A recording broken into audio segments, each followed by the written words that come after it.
Your Honour, following on from my learned colleague, I will now move on to the third submission. It is submitted to the court that my client was not in breach of the duty by failing to prevent intoxicated patrons from criminally harming other patrons. Under the Civil Liability Act of Queensland, in Section 9, a breach of duty will arise when the standard of care has not been met. The person who owed the duty must have known or reasonably have known the risk of harm and that this risk was not insignificant, and that a reasonable person in the same circumstances would have taken precautions against such risk.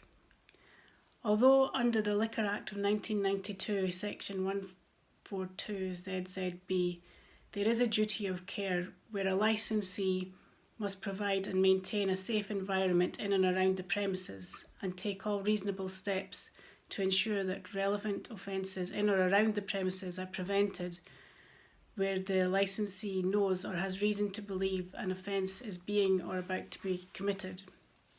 However, the defence puts before the court that not only was the duty of care discharged when the two troublemakers were asked to leave the premises by my client after the altercation with Mr. Donoso and his companion, but that there was no way he would have known that the offence would have taken place outside the premises, considering it was some time after when Mr. Donoso left the premises that the offence took place involving a third party.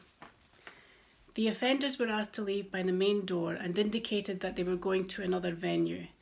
Mr. Donoso was not asked to leave, but voluntarily chose to do so after a period of time had passed and left by a different exit with his companion.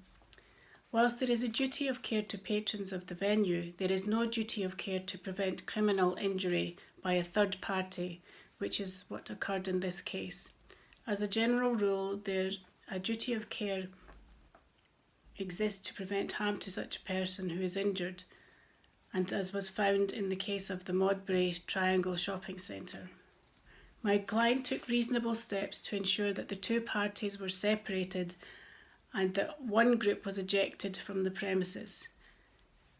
The argument had been over a minor issue regarding serviettes, and as such it could not have been predicted that after a period of time this would escalate into a criminal assault which occurred outside the premises.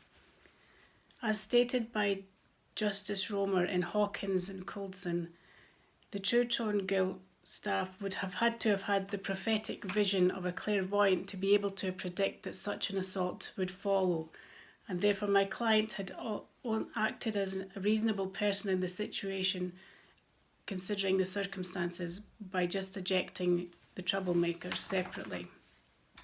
Therefore, Your Honour, the defence submits on this point that TTG had met the standard of care by ejecting the troublemakers, and this resulted in no breach of duty towards Mr. Donoso in this matter. Moving on now to submission 4. It is the position of the defence that TTG met the duty of care as previously stated in submission 3 by ejecting the troublemakers from the premises and regaining control of the situation as any reasonable person in the same circumstances would have done, and this is in line with the Rooty Hill RSL Club case. It is unreasonable to expect an occupier of a licensed premises to escort all patrons to their cars when they have wished to leave the venue, as is stated in TAB Limited and Atlas. The incident occurred on a relatively quiet early Sunday evening, and there had been no similar incidents in the past. Mr. Donoso left the venue with a friend who was with him at the time of the attack, and this did not stop the criminal act taking place. It is unlikely then that even if he was escorted by a staff member to his car that the same thing would not have happened, as the offender was determined to carry out the attack regardless of whether someone else was there or not. To demand this of my client would put an undue financial burden on him to prevent incidents like that had never happened in the past and could not be predicted to happen on the night in question.